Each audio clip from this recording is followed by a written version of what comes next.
Bonjour pour ce nouvel épisode de notre chaîne Fréquence Astro. Aujourd'hui, il sera question d'un sujet destiné aux débutants en astronomie.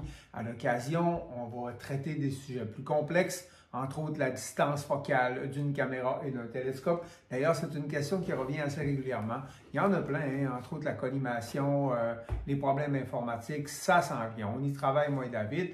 Mais aujourd'hui, l'épisode va être consacré sur comment trouver une cible dans le ciel à partir d'instruments comme un simple chercheur, à la limite un Telrad, et les petits chercheurs points rouges. J'oubliais, j'ai pensé terminer avec un pointage sur la grande nébuleuse d'Orion qui est très populaire par les temps qui courent et pour voir quelles sont les possibilités de la filmer, c'est-à-dire d'aller l'observer en temps réel. Vous verrez qu'avec un appareil modifié, comme moi j'ai utilisé un Sony A7S défiltré, on peut voir en temps réel la couleur des nébuleuses.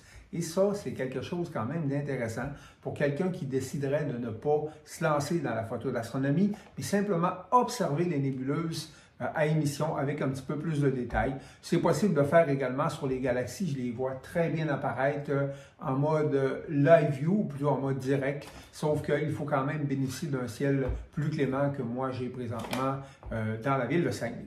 Sur ce, encore une fois, bye!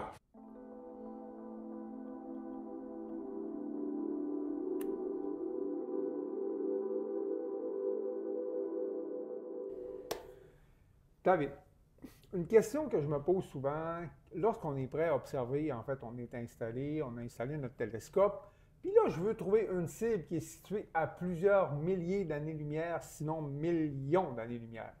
On s'entend qu'il faut quand même de la précision.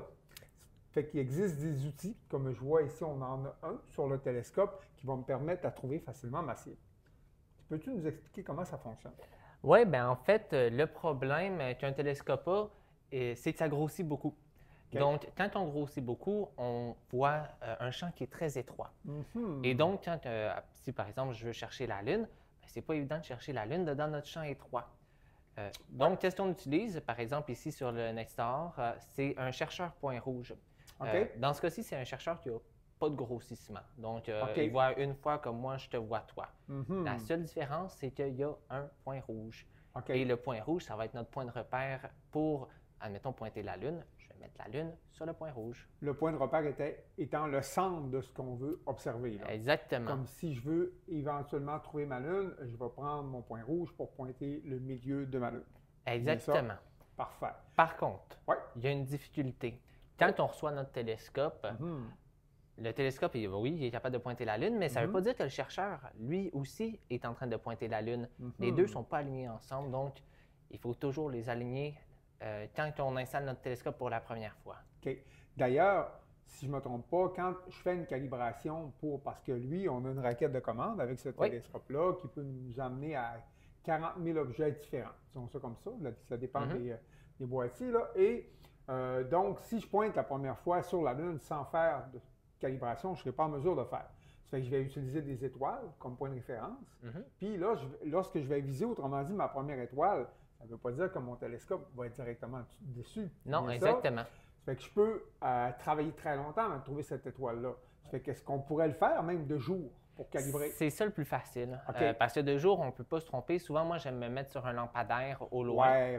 Le lampadaire, c'est un lampadaire, on ne peut pas se tromper. Donc, on le pointe avec le télescope. Et ensuite, on va ajuster les molettes sur le chercheur point rouge pour que lui aussi pointe le lampadaire. OK.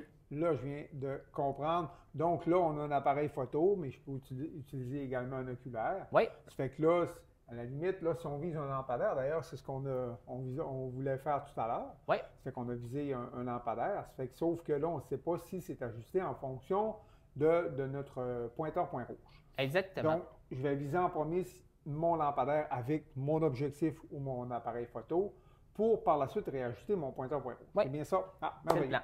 On le fait? On le fait. Super. OK. Ça fait que là, OK, tu vas utiliser la manette, la raquette de commande. Ah! Ça fait que là, je vois mon lampadaire parfaitement. Je le centre, hein, j'imagine. On le centre. OK. Là, il est parfaitement centré. Donc, là, je suis en mesure d'aller ajuster mon pointeur rouge sur ce que je vois là. Exactement. On Parfait. a 2 molettes sur le pointeur rouge. OK. On en a une sur le côté OK. et une en dessous. Ah, en dessous. Donc, on va utiliser ces 2-là pour que le point rouge soit sur le lampadaire. Je comprends très bien. On va venir derrière toi pour...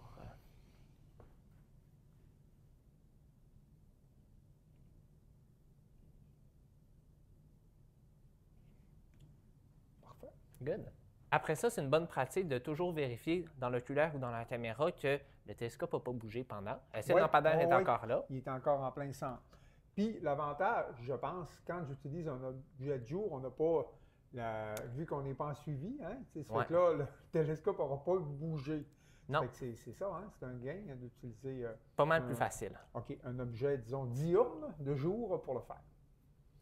Merveilleux. Donc là, Super. prochaine étape, du moins avec ce télescope-là, ça va être de faire notre alignement 3 étoiles. Absolument. Ça va être facile parce que notre point rouge va pointer au bon endroit. OK, absolument. Et de commencer à observer. Super. Ça fait que, idéalement, c'est quand je connais en plus les étoiles que je vais utiliser, parce que sinon, on peut chercher longtemps, mais là, au moins, on sait que lui est coordonné avec mon oculaire ou mon appareil photo. Exactement. Ça fait qu'on est prêt pour notre observation? On est prêt. Ben oui, super.